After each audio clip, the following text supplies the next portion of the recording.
I'm Mike Cully. I'm an occupational psychologist and interview coach, and my aim is to help you perform at your very best in your interview.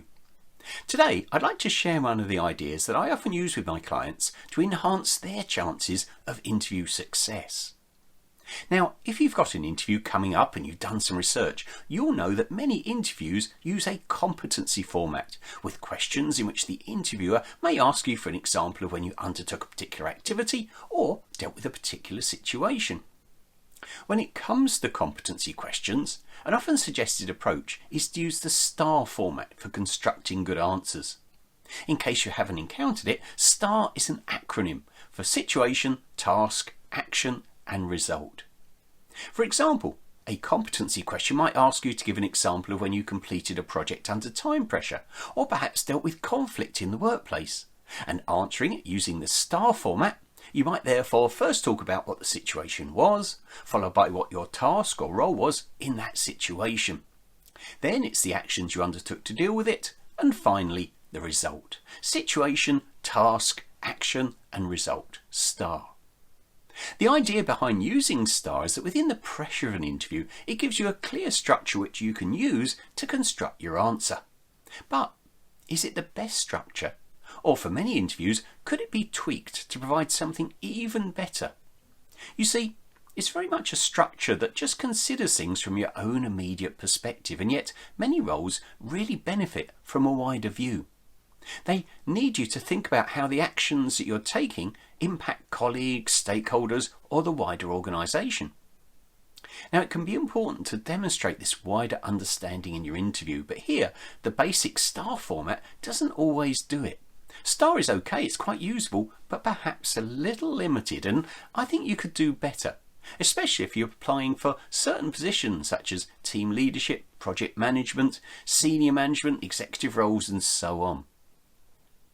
Now, when I'm working with my clients, we often find it useful to extend STAR into sitar. So, to help you remember the acronym, think about the classic Indian musical instrument.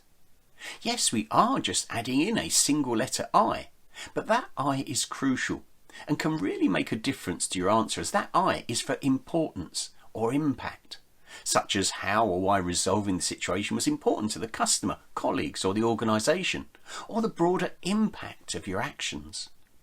For example, suppose you're going for a job in the health service and answering a competency question about a situation. Here, the I could be explaining the importance of the situation in terms of how dealing with it effectively had a positive impact on wider patient care. So it's not just saying there's a backlog of patients, but demonstrating you considered what that backlog meant to the other patients waiting, the possible impacts upon your colleagues in the department, and even the reputation and values of the health service.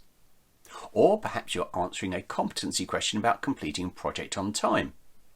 Under STAR, you might just talk about how you achieved this, while using sitar, you might add in how you realised that perhaps completing the project on time would lead to an increase in profitability, or that not resolving the issue could have lost an important customer, showing your concern not about just the situation itself, but that wider importance and/or impact.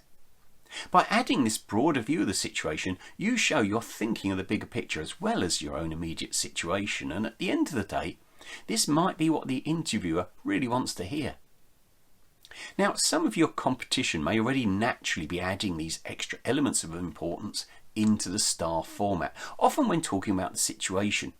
But it isn't explicit in STAR, and so many don't think of it, and so they miss out on delivering that more powerful answer. So, how is it used? Let's give you a very brief example to show the principal differences in emphasis with sitar over STAR. Let's suppose the interviewers asked one of the classic competency questions, such as, can you give us an example of when you completed a project under time pressure?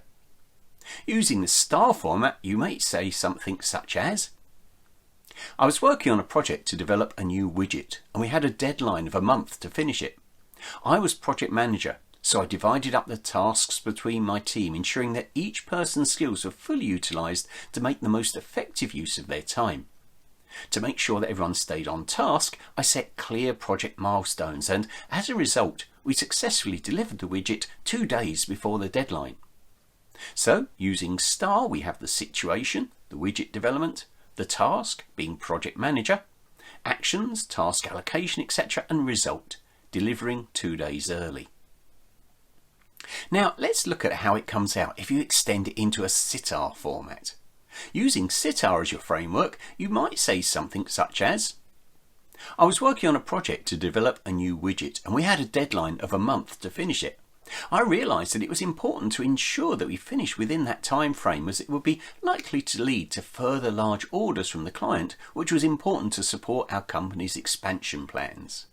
As project manager, I divided up the tasks between my team, ensuring that each person's skills were fully utilised to make the most effective use of their time. To make sure that everyone stayed on task, I set clear project milestones, and as a result, we successfully delivered the widget 2 days before the deadline.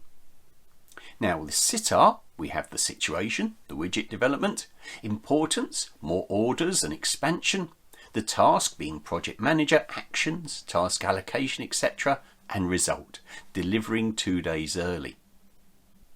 Now, can you see what a difference that importance makes? All of a sudden you're not just talking about what you did, but you show that you're aware of why you're doing it and why it was important.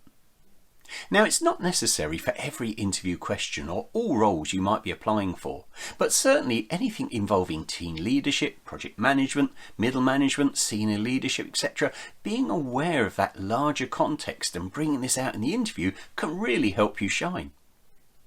Well, thanks for watching. If you've got an interview coming up soon, I hope it goes well for you. And if you'd like to really develop your interview technique, explore great answers to interview questions, or build a confident interview mindset, why not visit my website where you can find other great ideas. It's at interviewsuccess.uk. And if you enjoyed this video, please do click like and subscribe for further interview videos as they appear.